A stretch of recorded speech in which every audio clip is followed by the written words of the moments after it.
삶이 비록 버겁더라도 주님의 선하심 나 믿으며 가리. 이 작은 작품에 주가 이루어 가시니 감사로 사는 삶 나 살기 원하네. 내 삶의 시간 속에 주 일하시네. 내 모든 여정 속에 함께 하시네. 깊고도 크신 주의 영광을 보리라. 위대하신 주.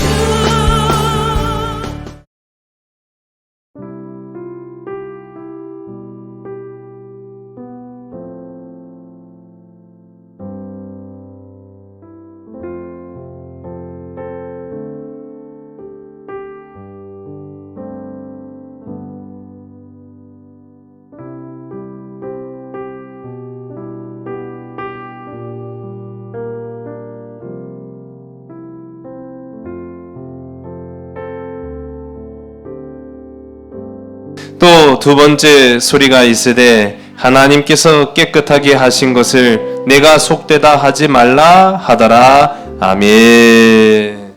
할렐루야. 오늘도 수요 예배 우리 나오신 우리 모든 성도님들, 또 영상으로 예배를 드리시는 우리 성도님들 각 가정마다 하나님의 은혜가 가득 차고 넘치게 되는 줄로 믿으시기 바랍니다. 우리가 성령의 사람이라고 부르죠. 성령의 사람, 또 하나님의 자녀, 그렇게 부르죠. 참 그 굉장한 축복인데 우리가 그걸 너무 쉽게 생각했던 것 같아요. 성령의 사람, 진짜 성령 받지 않으면은요, 성령의 사람이 어떠한 감격이고 감동이고 은혜인지를 잘 모릅니다. 사도 바울은 성령을 체험했기 때문에 그 성령이 얼마나 자기 자신에게 귀한 삶의 빛이 되는지를 누구보다도 더 잘 알았던, 그래서 자기 생명을 성령의 역사를 위해서 아낌없이 던져놓을 수 있었던 이 사도 바울처럼 성령을 알면은요, 그 깊이와 그 삶의 가치가 달라지겠죠. 또 우리가 하나님의 자녀, 이거는 진짜 엄청난 은혜입니다. 세상의 그 어떠한 축복보다도 더 큰 축복이 바로 이 하나님의 자녀라는 이 호칭이 아닐까. 하나님 나라의 상속자가 된다라는 어마어마한 축복권이 이 하나님의 자녀라는 말 속에 다 담겨져 있는 거예요. 어마어마한 거죠. 또 우리가 그리스도인이라는 호칭을 받습니다. 그리스도인은요, 예수 그리스도로 옷을 입은 사람들이라는 얘기잖아요. 굉장히 귀한 거죠. 어떻게 감히 예수 그리스도로 옷을 입을 수 있겠습니까? 군복은 군인만 입을 수 있도록 허락이 된 거잖아요. 경찰이라는, 또 소방관이라는 다른 사람이 입어서는 안 돼요. 그 자격을 갖춘 사람만 입을 수 있도록 허락된 것이 바로 제복입니다. 그렇다고 한다면 그리스도로 옷을 입었다? 아무나 입을 수 없겠죠. 반드시 그리스도인으로 불리기 위해서는 하나님을 알아야 됩니다. 주님을 만나야 됩니다. 성령님을 모셔야 됩니다. 그런 사람이 그리스도인이라고 말하는 거죠. 어떻게 입으로만 그리스도인인 척 하겠습니까? 그런, 어떻게 보면 말로만 그리스도인인 척하는 사람은 잘못된, 그래서 자격이 주어지지 않았는데 제복을 입고 돌아다니는 그런 불법적인 일과 크게 다를 것이 없죠. 또 십자가의 증인이라고 말하잖아요. 십자가의 증인, 어떤 증인, 여러 증인들이 있습니다. 그런데 성경 가운데 보면 우리를 십자가의 증인으로 불렀다라고 말하죠. 예수 그리스도의 보혈의 능력의 그 상징이고 우리 온 인류를 구원하시는 십자가를 내가 증거할 수 있다.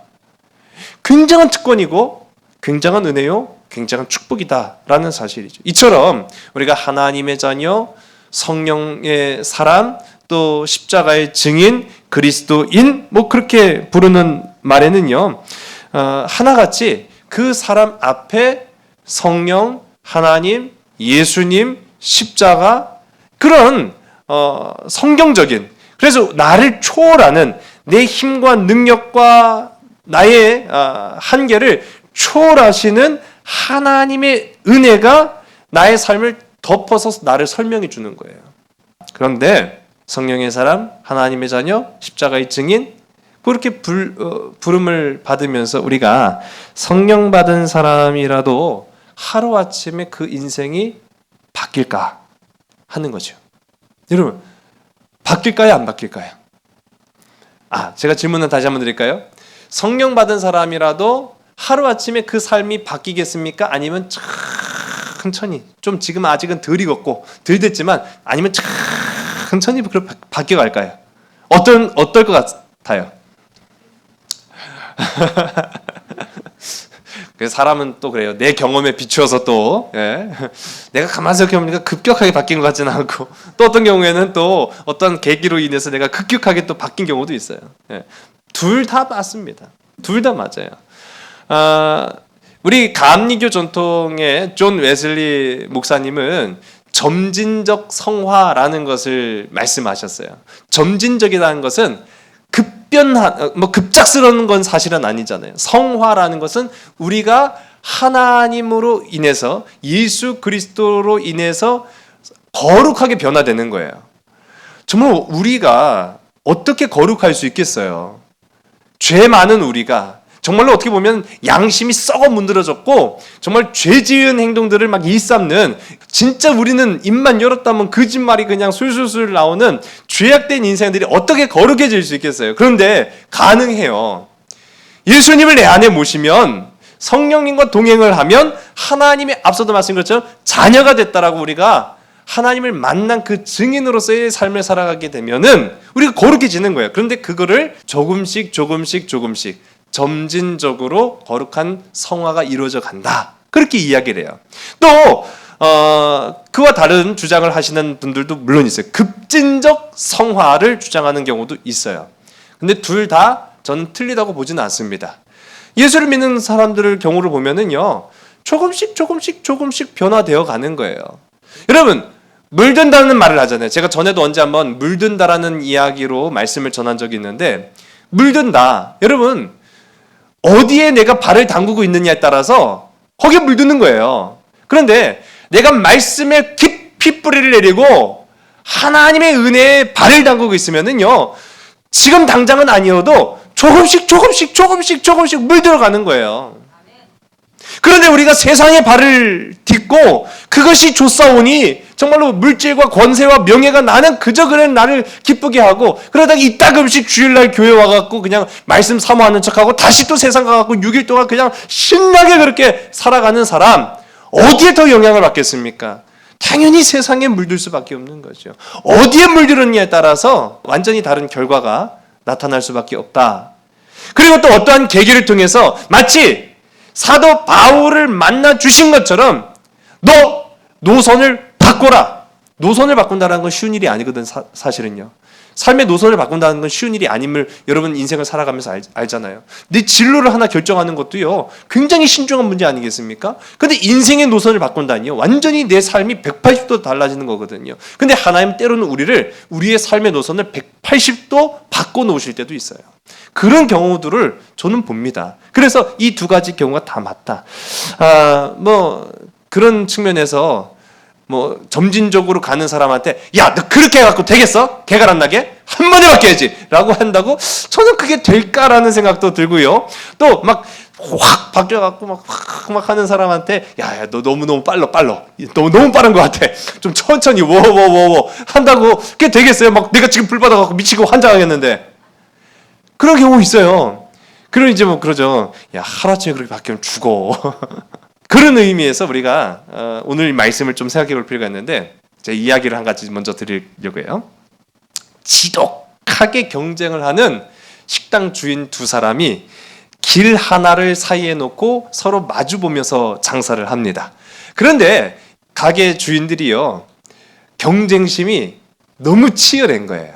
예, 우리 가게가 다 더 잘 되고 뭐 더 휘황찬란해야 되고 그리고 막 간판을 바꾸면은 오늘 저 집 간판이 바뀌면 그 다음 날은 이 집 간판이 바뀌어 있고 막 뭐 선의의 경쟁이면 누가 뭐라 하겠습니까? 근데 이게 도가 지나쳐서 그날 하루 얼마를 벌었느냐는 관심이 없어요. 그날 하루 그 집보다 내가 얼마를 더 벌었느냐가 더 관심인 거야. 손님을 뺏으면 그렇게 약이 올라가지고요. 막 그 가게 주인은 발버둥 치고 손님 뺏은 주인은 막 신이 나갖고 그냥 막 놀리는 거예요. 그러던 이 두 가게 주인이 시간이 지나면 지날수록 그 사람들의 그 관계가 좀 더 돈독해졌을까요? 아니면 더 악화됐을까요? 아, 다들 해본 경험이 있으셔갖고 그런 말씀하시는 거죠. 그러니까 조금도 나아질 기미가 없이 막 더 심해지고 더 악해지고 더 막 그 사람을 원망하고 그냥 까닭 없이 저주하고 시기하고 질투하고 미워하는 감정이 그 안에 막 싹 트는 거예요. 그러던 어느 날, 근데 참 공교롭게도 제가 이 말씀을 드리는 이유가 그거예요. 공교롭게도 이 두 집 주인들이 일주일에 한 번은 어디를 갈까요? 어머나, 그래요. 맞아요. 교회를 가요. 그래가지고 거룩한 척 성경을 탁 끼고 찬송을 부르며 하나님의 은혜를 사모하고 그리스도인이라고 나는 십자가의 증인이라고 또 성령 받았다고 막 그렇게 하는 사람들이 일주일에 한 번 딱 교회를 갔다가 집으로 돌아오는 그 순간부터는 아주 그냥 막 눈에 도끼를 품고 서로 간에 그냥 손가락질하면서 장사에 열을 올리고 있었습니다. 그런데 그날도 어김없이 가게를 열기 전에 새벽에 기도를 하면서 거룩하죠. 너무 아름답지 않습니까? 서로 간에 일주일 동안 욕하면서 아침은 기도로 시작하고 그렇게 그냥 뜨거운 신앙의 소유자들이에요. 그날 아침도 여전히 이제 기도로 하나님 오늘도 이 아침을 거룩하고 아름답게 기도로 열게 하시니 감사합니다. 이 하루의 장사를 함에 있어서 하나님 저 집 사장은 쫄딱 망하게 하시고 나는 오늘도 많은 손님들로 인해서 인산인해를 이루고 돈 많이 벌고 거부장자 돼서 하나님 영광 돌리게 하옵소서. 그렇게 기도를 마치는 찰나인데 짜잔! 어떤 일이 일어났을까요? 하나님의 천사가 임한 거예요. 놀랍지 않습니까? 이 이야기의 진행이 어떻게 됐는지 기대하셔도 좋아요. 그 하나님의 천사가 딱 나타나더니 하나님께서 너의 기도를 들으시고 응답하시기로 결정하셔서 이렇게 왔다. 주님 감사합니다. 하나님 영광입니다. 하나님 은혜를 내가 어찌다 말로 표현할 수 있겠습니까? 막 그렇게 하고 있는데 됐다. 자, 이제 하나님께서 너의 기도에 응답을 할 건데 네가 소원을 말하면 그것이 무엇이 되었든지 간에 이루어주겠다. 여러분 이거보다 더 좋은 은혜가 어디 있겠어요? 자, 이쯤 되면은 소원 마음속으로 하나씩 다 생각해 놓으신 거 있죠? 지금 말씀하지 마시고요. 근데 이제 천사가 돈이 되면은 돈을 줄 것이고 명예를 구하면 명예를 줄 것이고 권세를 얻고자 한다면 권세를 줄 것이다. 그게 얼마나 좋아. 하나님 감사합니다. 감사합니다. 너무 좋아하고 있는데 근데 이 천사가 그때 단 조건이 하나 있다. 네가 구하는 것은 이루어준다. 그런데 똑같은 소원을 맞은편 사장한테는 2배로 줄 것이다. 이건 예상치 못했던 일이에요. 세상에 그런 법이 어디 있어요? 그게 하나님의 법이라는 거예요. 그러면 제가 100만 원 달라고 하면은 저 집 사장은 200만 원 받겠네요? 그렇지. 진짜인 거예요. 자, 이제 소원을 말해보아라. 자, 여러분 어떤 소원을 빌어야 되겠습니까? 자, 이거 굴러 들어온 복이죠. 네? 내려놔요? 그럼 그 집은 2배로 내려놓겠네 이제. 자, 어떤 소원?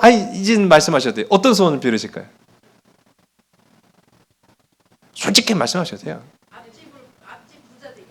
앞집 부자 되게 해달라고. 그 상당히 고단위로 이제 머리를 쓰시기 시작하는 건데. 고민이 되는 거예요. 내가 복을 받으면 내가 복 받는 건 좋아요. 근데 내가 그렇게 미워하고 시기하고 질투하는 그 맞은편 집 사장은 두 배로 복을 받은 거잖아요. 너무 그게 열받는 거야. 다른 건 열받지 않은데 그 사람이 잘 된다라는 거에 막 미치고 환장하겠는 거야. 그래갖고 고민을. 나 간다. 천사가 이제 나 간다고 하니까 아니. 그럼 말해보아라. 힘겹게 이 사장이 마침내 오랜 고민을 한 끝에 결심을 하고 입을 뗍니다. 뭐라고 했을까요? 그러면 제 눈 한쪽을 뽑아주세요. 자, 이후의 상상은 여러분들에게 맡기겠습니다. 이 사람의 결정이 올바른 결정이라고 생각하세요? 공감은 가십니까? 지혜롭다고 생각하세요? 누가 봐도 지혜로운 게 아니죠. 그런데 어쩜 이렇게 사람의 마음이 삐뚤어졌을까라는 생각을 할 수 있겠지만은요, 사실 이게 오늘 우리의 마음이에요. 이게 오늘 우리의 모습이라는 거예요. 우리는 복을 받고자 합니다. 그래서 우리는 복의 근원이 되시는 하나님을 알아갑니다. 하나님을 아는 것이 곧 그 인생에게는 복이 된다고 성경은 그렇게 누누이 말하고 있으니까요. 그래서 우리가 하나님을 알고자 합니다. 그러나 우리가 그렇게 복을 받기를 원하고 그래서 복의 근원이 되시는 하나님을 알기는 원하지만 하나님의 마음은 몰라요. 하나님의 일하시는 방법을 몰라요. 하나님의 뜻은 모르고 있다는 거예요. 하나님의 뜻은 모르고 하나님의 마음도 알지 못하고 그저 복을 받기를 원해서 하나님 하는 그런 어리석은 우리의 모습이 나온 결과가 결국은 자신에게 찾아온 복을 뭐로 바꾼 거예요? 저주로 바꾸고 만 거예요. 그러면서도 우리는 당당하게 하나님의 자녀라고 고백을 하고 성령의 사람이라고 말을 하고 그리스도인이라고 호칭을 하는 참 어떻게 보면 웃기는 얘기죠. 하나님의 복을 저주로 바꾸는 사람들이 하나님의 자녀라고 불리다니 말도 안 되는 얘기 아니겠습니까? 그래서 우리는요 하나님의 양육 방식을 알아야 돼요. 이 하나님의 양육 방식을 알게 되면 놀랍습니다. 하나님의 일하는 방식을 알면 놀랍습니다. 그래서 오늘도 하나님께서 어떻게 일하셨는지 그 성경 속 현장으로 우리가 찾아가 보는 거예요. 하나님께서는 성경에서 어떤 방식으로 하나님을 따르고 하나님을 사모하고 하나님을 알기를 원하는 사람들에게 일하시고 역사하시고 나타나셨는지를 우리가 좀 찾아보려고 하는데 오늘 그 성경의 장소가 바로 함께 살펴볼 욥바라는 것이죠. 바로 무두장이 시몬의 집이 있는 욥바라는 곳입니다. 보시면은 우리 화면 보시면은 바로 이것이 욥바라는 바닷가 마을이에요. 바닷가 마을이고 지금 보시는 이 건물은 올드시티라고 구시가지입니다. 근데 이 올드시티라고 해서 뭐 그렇다고 그 보이는 건물이 좀 오래돼 보이긴 하죠. 근데 이제 이 보여지는 건물들이 뭐 수천 년 되는 건 아니고 좋게 200년은 넘은 건물들이 좀 많다고 해요. 그렇게 해서 올드시티의 저 끝자락에 보면은 무두장이 시몬의 집이라는 곳이 오늘날도 있다고 해요. 이처럼 보시는 것처럼 이 욥바라는 곳은 항구 도시입니다. 항구 도시. 근데 이 욥바라는 이름의 뜻은 아름답다. 좀 저는 가보지는 못했지만은 이 욥바라는 곳을 사진으로 보면은 여기가 참 진짜 아름답긴 아름답구나라고 이제 생각이 드는데 지도를 잠깐 보시면은 예루살렘 여기가 사해고요. 저 위는 이제 갈릴리 하도 이제 많이 보셔갖고 이제 아시죠? 갈릴리 요단으로부터 쭉 흘러 내려와서 이제 사해가 이루어지고 이 예루살렘 수도에서 이제 서쪽이죠. 서쪽으로 약 북서쪽입니다. 북서쪽으로 약 55km를 가게 되면 바로 여기에 위치한 곳이 욥바. 이쪽으로 쭉 올라가면 여기가 가이사랴. 사도 바울이 2년 동안 구류를 당했던 그 항구는 이 가이사랴고 그 밑으로 가면은 이제 욥바 바로 옆에는 오늘날의 이스라엘의 행정 수도인 텔아비브가 있어요. 이 텔아비브라는 이름 또한 이 히브리어로 봄의 언덕이라는 이름의 뜻을 가지고 있어요. 참 이쁘죠. 욥바도 이제 우리는 욥바라고 하고 이 사람들은 야파 뭐 그렇게 발음을 하더라고요. 야파라고 하는데 아름답다. 보면은 이제 그 광경이 뭐 사진으로는 다 이제 담을 수 없지만은 어쨌든 이렇게 보면은 항구가 이렇게 쫙 있고 바닷가와 이 그 건물들 사이에 아름다운 조화를 이루고 있어서 굉장히 아름다운, 뭐 과거에도 더 아름다웠을 것 같다라는 그런 생각을 하게 돼요. 이제 우리가 살펴볼 것은 이 욥바가 성경 속에서 어떤 의미를 가지고 있느냐라고 하는 것이거든요. 그런데 이 욥바는 지리적으로 일단 먼저 보면은 이스라엘의 유일한 항구였습니다. 네. 다시 한번 제가 지도를 잠깐 보면은 이스라엘이 이렇게 지도상에 바다를 쭉 한 면이, 나라의 한 면이 다 바다예요. 나라의 한 면이 완전히 바다임에도 불구하고 배를 댈 수 있는 곳이 별로 없었습니다. 아예 별로 없다라기보다는 공식적으로 큰 항구라고 할 수 있는 곳이 없었어요. 제가 이건 지난번에도 뭐 여러 차례 말씀드렸어요. 그러다 보니까 이제 두로와 시돈과 무역을 하면서 솔로몬이 항구를 빌려다가 만들기도 하고 뭐 그런 얘기를 제가 전에 드렸죠. 근데 유일하게 한 곳이 있었는데 거기가 바로 욥바입니다. 근데 왜 그러면 욥바를 활용하지 못했냐? 뭐 그렇게 생각할 수도 있는데요. 이 욥바가 오랫동안 이스라엘의 영토가 될 수가 없었어요. 애굽이 욥바를 장악하고 있었습니다. 애굽이 오랫동안 욥바를 장악하고 있다 보니까 오늘날에도 유물들이 이제 좀 많이 발견이 된대요. 애굽이 물러나고 또 누가 이곳을 차지했을까요? 블레셋이 차지하고 있었습니다. 블레셋이 차지하고 있다 보니까 이 욥바는 오랫동안 이스라엘이 계속 쓰지 못하고 이후에야 비로소 이 욥바를 이스라엘의 유일한 항구처럼 이제 사용을 했는데요. 그런 지리적인 이 조건을 가지고 있는데 이 유일하기도 하지만은 이 항구가 굉장히 중요합니다. 육로로 가지고 올 수 없는 그런 물건들을 배를 이용해서 들여오면은 쉽고 안전하고 빠르게 이동을 할 수 있었거든요. 특히 솔로몬 시대에 이 욥바를 아주 요긴하게 잘 사용했어요. 무엇을 들여오기 위해서 이 욥바 항구를 잘 활용했을까요? 그렇죠, 맞아요. 이 나무죠. 백향목이라는 이 나무를 두로와 시돈에서 수입해 오는 이 항구로 욥바를 아주 잘 활용을 했습니다. 그래서 이 욥바가 어떻게 보면은 지리적으로는 이스라엘의 유일한 항구라는 그런 특징을 가지고 있어요. 그런데 우리가 오늘 살펴볼 거는 뭐 지리적인 요건보다는 이 성경 속에 나타난 의미를 좀 살펴보려고 해요. 그래서 이 성경 속에 나타나는 성경적 의미의 욥바는 과연 어떤 곳이냐라고 했을 때 바로 선교의 다리 역할을 했다. 선교의 교두부 역할을 한 것이 바로 욥바였습니다. 첫 번째로는 신약 성경 이전 이 구약에서 한번 아주 특징적으로 나타난 그런 사건이 있었습니다. 요나 사건입니다. 요나. 예.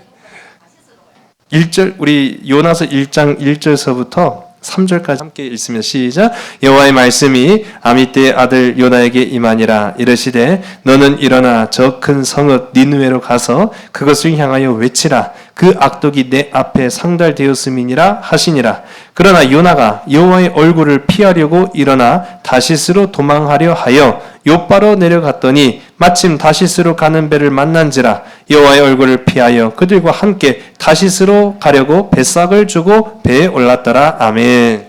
요나가 하나님께서 야 요나야 내가 너를 쓰기를 원한다. 얼마나 그 영광이에요. 여러분 하나님께서 여러분에게 나타나셔서 나의 이름을 쫙 부르시면서 아마무게야 내가 너를 쓰기를 원한다. 정말 큰 축복이고 은혜고 기쁨이고 영광이고 가문의 영광이죠.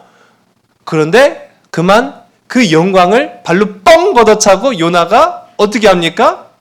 도망을 가요. 그 과정은 제가 전에도 한번 말씀드렸는데 왜 요나가 도망을 갈 수밖에 없었고 그 하나님의 명령을 거절했는지 심정적으로 이해가 된다라고 제가 말씀드렸죠. 그때까지만 하더라도 이스라엘을 그렇게 괴롭혔던 아수르의 수도인 니느웨로 가서 복음을 전하라고 하니까 미치고 환장하겠는 거예요. 하나님 다 좋아요. 예, 그런데 난 진짜 그것만큼은 난 못하겠어요. 내가 이스라엘 국민으로서 내가 그것만큼은 못하겠어요. 라고 이제 자존심을 내세운 거죠. 자존심 내세우면서 니느웨로 가지 아니하고 니느웨로 가려면요 사실은 항구로 갈 게 아니라 육로로 가야 되거든요. 그런데 니느웨로 가지 않고 도망친 것이 다시스라는 이제 지도상에 보시면은 요빠에서 배를 타고 쭉 가면은 여기 다시스라는 오늘날의 스페인 서쪽 끝이에요. 서쪽 끝. 서쪽 끝은 포르투갈 아닌가요? 그렇게 생각하실 수 있는데 옛날에는 포르투갈도 스페인의 영토에 불과했습니다. 그렇기 때문에 스페인이 세상의 끝이라고 여기시면 될 것 같아요. 그러니까 세상의 끝자락으로 도망친 거예요. 뭐 불교에서는 부처님 손바닥이라는 얘기가 있지만은 여러분 생각해 보세요. 하나님이 만드시고 지으신 세상 그 어디에 우리가 숨을 곳이 있겠어요, 없겠어요? 없지요. 그걸 알면서도 도망가니 이 얼마나 어리석은 사람이겠습니까? 그래서 여기 보시면 점선으로 되어 있는데 다 가지 못한 걸 의미한 거예요. 가다가 중간에 풍랑을 만나고 이게 무슨 일인가라고 해서 사람들이 제비를 뽑고 나서 보니까 요나네? 그래서 야, 너 뭔 짓을 저질렀길래 지금 우리가 다 죽게 생겼냐? 그랬더니 아이고 내가 하나님께서 여차저차 이런 그런 사건 그렇게 해서 야, 안 되겠다 그래가지고 딱 던졌는데 물고기 뱃속에 들어갔다. 자, 어떤 물고기였을까요? 어떤 물고기였을까요? 이름이 알려지지 않은 물고기라고 합니다. 아니, 근데 이게 제가 재밌는 게 뭐냐면은 요빠에 가면은 이 동상이 있대요. 요빠에 가면은 요나의 뭐 그런 뭐 물고기 뭐 해갖고 이렇게 했는데 어떤 모양인 것 같아요? 보고. 맞아요. 저도 이거 보면서 보고 같기도 하다 뭐 그런 생각을 했는데 어떤 물고기 같아요? 고래? 그래서 저도 어렸을 적에 교회 학교에서 이 요나 이야기 재밌잖아요. 근데 요나 이야기를 들려주시는데 선생님께서 고래라는 거예요. 그래서 저는 고래인 줄 알고 철떡같이 믿고 있었는데 제가 그걸 언제까지 믿고 있었냐면요. 신학교 갈 때까지 믿고 있었어요. 신학교 가서 성경책, 그러니까 그동안에 성경 얼마나 안 봤다는 거야. 더럽게 안 봤죠. 그러니까 신학교 가서 성경책 보니까 고래란 말이 안 나와요. 그냥 물고기지. 근데 재밌는 거는 이 요빠에 가면은 이 요나의 물고기라고 한 게 꼭 생긴 그 생김새는 고래처럼 생겨가지고 이 사람들 성경 안 보고 이제 동상 만들었다고 제가 이 성경을 안 본 사람이 이걸 만든 거예요. 만약에 성경을 봤으면 이렇게 만들면 안 되는데 성경 안 본 사람한테 뭘 일을 시키면은 꼭 이렇게 엉뚱한 짓을 합니다. 이 요나가 다시스 행을 선택을 하죠. 여러분 이걸 어떻게 받아들이시겠어요? 아수르에 가라는 것은 하나님의 뜻입니까? 사람의 뜻입니까? 하나님의 뜻이죠. 그런데 지금 요나가 택한 것은 니느웨가 아닌 다시스죠. 다시스로 가려는 건 하나님의 결정입니까? 아니면 요나 자신의 결정입니까? 그렇죠. 요나 자신의 결정이에요. 우리가 살아가면서 이럴 때가 참 많다는 거예요. 명백해요. 말씀은 우리에게 말하고 있어요. 사명을 우리에게 던져주셨어요. 복음은 분명해요.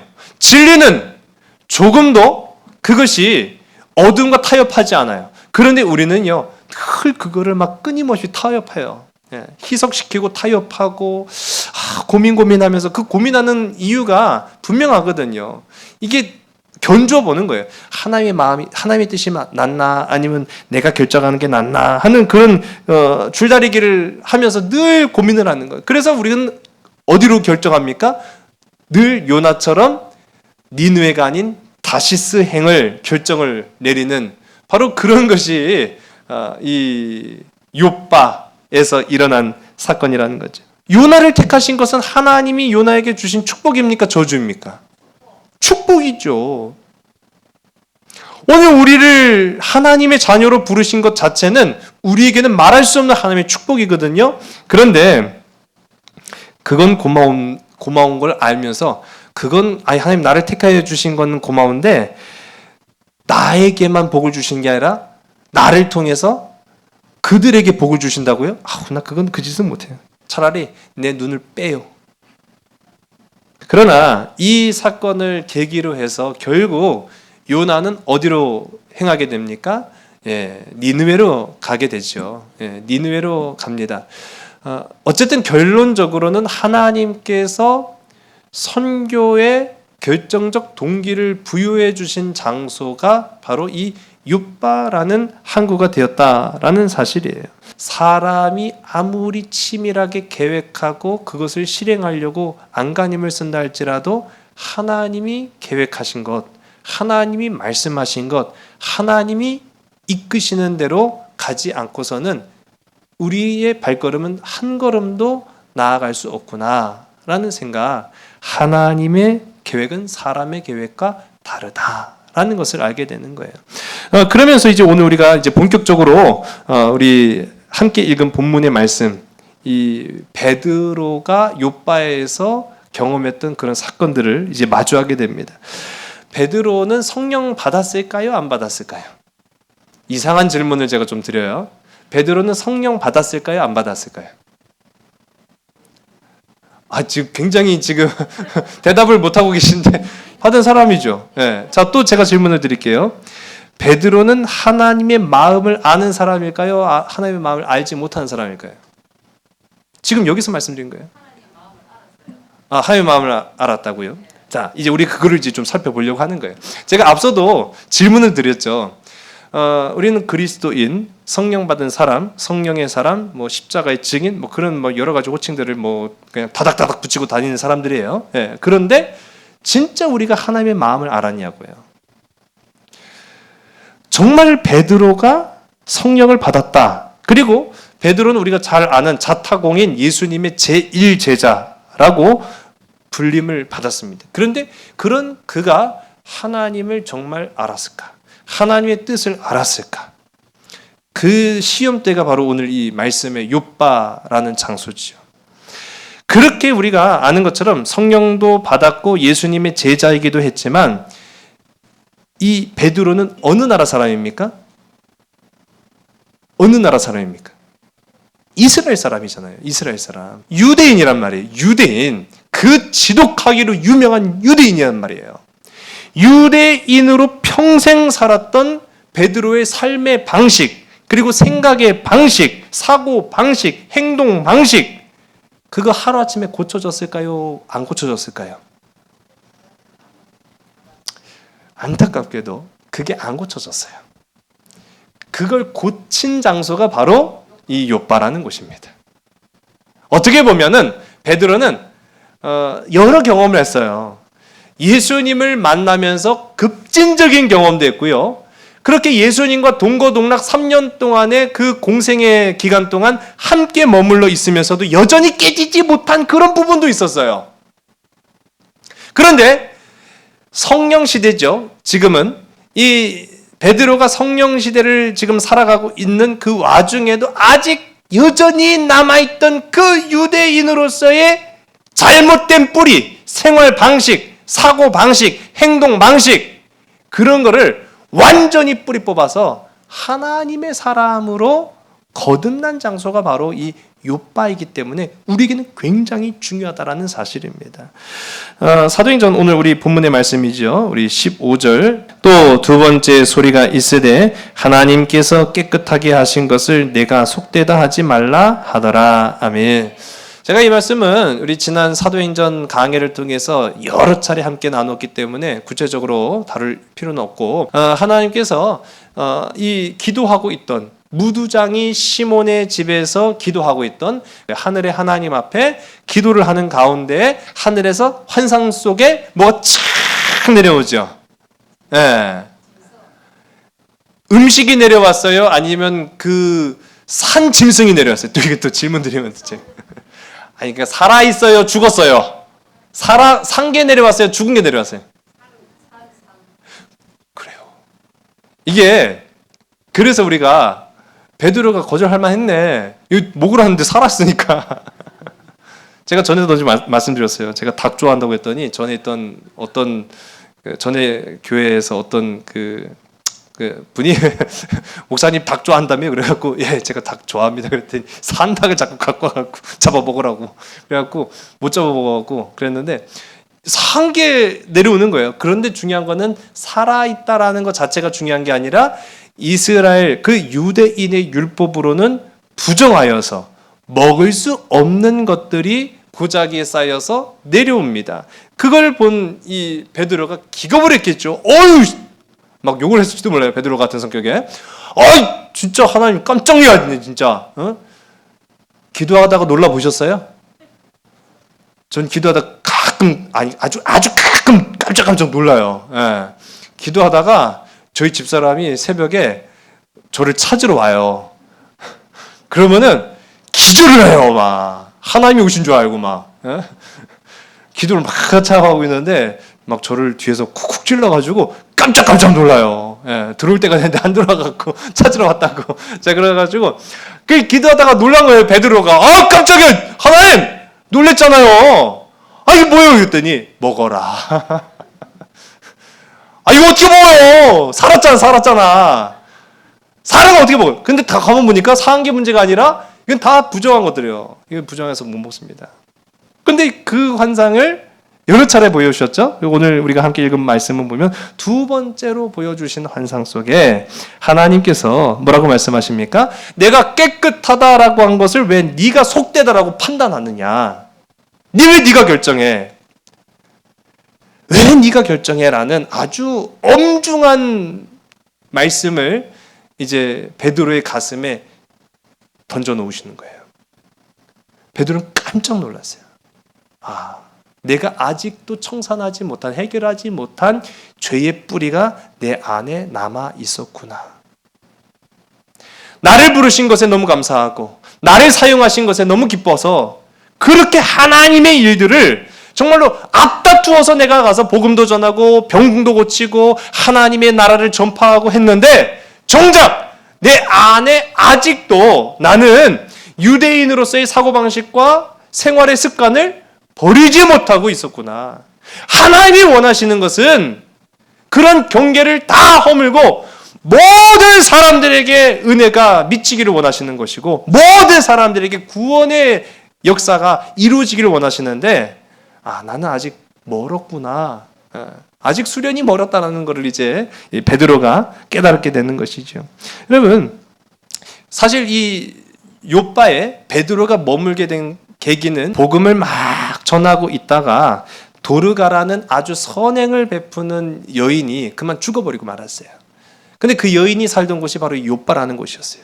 그래서 사람들이 도르가를 좀 살려달라고 그렇게 애걸복걸해서 도르가를 보니까 이미 죽은 지 오래돼요. 그래서 그 도르가를 살려낸 장소가 이 욥바입니다. 그리고 난 이후에 복음을 지속적으로 그 욥바에서 전하면서 사실상 이 베드로는 숨어 지냈던 겁니다. 왜요? 잡히면 감옥 가죠. 이미 그런 경우가 있었기 때문에 베드로는 숨어 지내는 신세였어요. 그런 숨어 지내는 신세로 지내기에 딱 좋은 조건을 찾았는데 그게 바로 무두장이 시몬의 집이라는 곳이었습니다. 제가 일전에 우리나라 조선시대에도 여러 천대를 받던 그래서 차별의 대상이 되었던 많은 계층들이 있었는데 그 중에 대표적인 계층이 바로 백정. 이 소를 잡는 백정을 그렇게 우리가 천대했다라고 제가 말씀을 드렸는데 무두장이라는 직업이 크게 다르지 않습니다. 동물을 죽여요. 동물을 죽이면 당연히 그 손에 뭐가 묻게 됩니까? 피가 묻죠. 피를 묻히는 것을 이스라엘 사람은 극도로 싫어하는 거예요. 왜? 율법에 어긋나니까. 피를 묻히면 하나님의 성전에 가서 예배를 드릴 수가 없어요. 그러니 무두장이 시몬이 얼마나 가슴 절절한 인생을 살았던 사람이었겠습니까? 그런 무두장이, 그래서 많은 사람들이요 무두장이를 아주 그냥 천하게 여기고 뿐만 아니라 무두장이를 좀 멀리 했어요. 그래서 마을 먼 쪽에 집을 마련하고 거기서 삽니다. 그 지금 보시는 곳이 이 무두장이 시몬의 집이라고 알려진 곳인데 저는 가보지 못하고 이제 제가 찾아서 이렇게 보여드리는 겁니다. 그 재밌는 건 뭐냐면요, 제가 사도행전 강의할 때는 잘 모르고 그냥 다른 것에 좀 집중을 했었는데 가만 생각해 보니까 무두장이 이름이 뭐라고요? 시몬. 누구랑 이름이 똑같죠? 누구랑 이름이 똑같잖아요? 베드로가 이름이 원래 뭐였죠? 시몬. 베드로의 이름이 시몬이에요. 그러니까 동명이인입니다. 제가 좀 추리를 해봤어요. 왜 무두장이 해필면 그 많은 시몬이라는 이름이 또 적은 건 아니에요. 사실 좀 많아요. 흔해요. 그렇긴 한데 그렇다고 해도 사람들이 기피하는 무두장이라는 직업, 그리고 그 와중에 이름이 시몬이에요. 자기 이름하고 똑같아요. 거기에 숨어들면은 숨기엔 최적의 장소죠. 만약 사람들이 문 똑똑똑똑 두드리면서 여기 시몬이라는 자가 있습니까? 라고 물어보면은 무두장이가 뭐라고 대답하겠어요? 시몬은 전데요? 누굴 찾으시는 건데요? 아니 시몬이라는 사람이 여기 안 왔냐고? 아니 시몬이 저라니까요. 그러면 아니 잘못 왔나? 그러고 갈 수도 있잖아요. 물론 제 상상입니다. 예.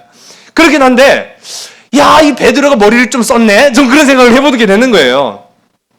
어쨌든 간에 베드로는 숨어 지내는 입장에서 많은 사람들이 차별하고 천하게 여긴 그 무두장이의 집에 신세를 지면서도 여전히 그 마음속에는 차별하는 마음. 너와 나는 틀려. 아주 다른 존재야. 라고 생각했던 그런 우월감, 선민의식. 그래서 이방인과 유대인들을 그렇게 보이지 않는 경계선으로 갈라놓으려고 했던 나의 얄팍한 마음이 시몬 베드로 안에 있었다는 것을 하나님은 아셨어요. 네가 그게 허물어지지 않으면 어떻게 네가 그리스도인이라고 할 수 있니? 그것이 허물어지지 않고 어떻게 십자가의 증인이 될 수 있니? 그것이 허물어지지 않았는데 어떻게 네가 복음을 전하는 성령의 사람이 되냐? 그래서 3번 하나님께서 이와 같은 환상을 보여주시고 사라진 이후에 딱 누가 등장합니까? 우리 사도행전 다 배웠잖아요. 이 보자기 환상이 3번 베드로에게 보여진 이후에 딱 누가 등장합니까? 누가 찾아오죠? 고넬료가 찾아오죠.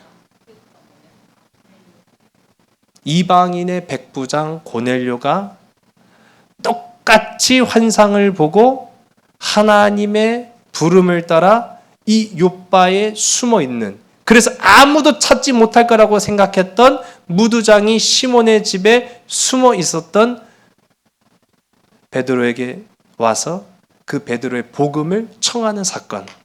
그래서 우리가 이제 그 세계사 또 이제 신학사를 보게 되면 베드로가 세계 이방 선교의 첫 관문을 연 사람으로 나타납니다. 우리 대표적인 인물로는 사도 바울을 우리가 손꼽지만은요, 첫 관문을 연 것은 베드로예요. 자신의 의지와 상관없이 누구의 뜻대로 이방 선교의 문을 열었겠습니까? 하나님의 뜻을 따라. 여러분, 이게 중요한 거예요. 하나님의 뜻을 따라. 우리 역대하 16장 9절의 말씀을 보게 되면 여호와의 눈은 온 땅을 두루 감찰하신다라고 말씀하시거든요. 여호와의 눈은 온 땅을 두루 감찰하시는데 베드로는요, 부끄럽게도 하나님의 사도로 부름을 받았으면서 정작 하나님의 마음, 하나님의 뜻은 온전히 알지 못하고 숨으면 되는 줄로 알고 그 욥바의 무두장이 시몬의 집에 숨어 있었다는 거예요. 숨으면 되는 줄 알고 도망치면 되는 줄 알고 그 요나가 욥바에서 배를 타고 다시스로 도망쳤다라는 거예요. 여러분, 우리는 다 하나님의 사명 아래에 있습니다. 우리는 하나님의 주권 아래에 있습니다. 그런데 우리는 날마다 하나님 뜻과 전혀 다른 방향으로 내가 어떻게든 살아보겠다고 발버둥 치면서 엇나간 길로 가다가 주님 거기에서 만나는 거예요. 거기서 주님 들키는 거예요. 한마디로 말하면 그 옥상에서 들킨 베드로처럼, 그 바다에서 들킨 요나처럼 우리는 하나님 뜻 안에서 다 들켜버리고 만다는 거예요. 이제 우리가 이 말씀을요, 우리의 삶에 좀 적용을 해보려고 합니다. 이 욥바라는 곳은요, 신앙의 교두보요, 선교의 아름다운 최전선이었다라는 사실입니다. 그런데 정말로 이 욥바가 아름다울 수 있는 것은 여기에서 선회했기 때문에 아름다운 거예요. 다시스로 갔던 요나가 니느웨로 선회했기 때문에 아름다운 장소이고, 유대인만 쳐다봤던 그 베드로의 그 꼬부라진 마음이 비로소 이방으로 향했기 때문에 아름답게 변화된 장소가 바로 이 욥바라는 장소라는 사실입니다. 여러분, 때로 하나님은요, 내 의지, 내 신념과 상관없이 나를 사용하십니다. 이게 내가 원했던 방향은 아닌데 라고 하면서도 우리가 그런 사명의 길을 걸을 때가 있거든요. 예, 제가 말씀드린 거는 그냥 세상 길이 아니라 내가 사명의 길을 걸을 때 내가 의도하지 않았던 방향으로 갈 때가 있어요. 그때 나를 사용하시는구나 라고 우리가 판단하면 돼요. 그러나 선하고 좋은 일로 나를 써주시는 줄로 믿으시기 바랍니다. 그리고 우리는 하나님의 방식을 알면은요, 그 가는 길이 아주 다이나믹하고 내가 생각하지도 못했던 결과가 마구 나타나지만 거기에는 기쁨이 있어요. 감사가 있어요. 영광이 있어요. 나를 찾으신 축복에 그냥 거꾸러지고 나 자신을 꺾어서 내 뜻이 아닌 하나님의 뜻을 따라 살아갈 때 새로운 역사의 문을 여는 사람이 될 수 있다라는 사실입니다. 오늘도 여러분의 삶의 처소에서 하나님의 뜻을 따라 새로운 삶의 역사를, 복음의 역사를 이루어 나아갈 수 있는 복된 저와 여러분, 우리 모두가 되기를 주의를 간절히 소원합니다. 기도하시겠습니다. 아버지 하나님, 욥바는 심미적으로도 참 아름다운 장소입니다. 그러나 오늘 우리가 바라본 바로 그 욥바는 신앙이 결단이 되었고 믿음이 정말로 더욱 아름다워지고 깊어졌고 성숙되었기 때문에 아름다운 장소가 바로 욥바였는 줄로 믿습니다. 베드로처럼 주님이 주시는 환상과 사명과 목적 가운데 나 자신을 내려놓고 주님과 동행하여서 우리의 삶을 더욱 아름답고 기름지며 하나님 뜻을 우리의 삶의 터전 속에 펼쳐 보일 수 있는 우리 모든 삼손 가족들, 믿음의 지체들이 다 되게 인도하여 주시옵소서. 내 뜻대로 갈 수 없는 길임을 압니다. 그러나 하나님 뜻에 맡깁니다.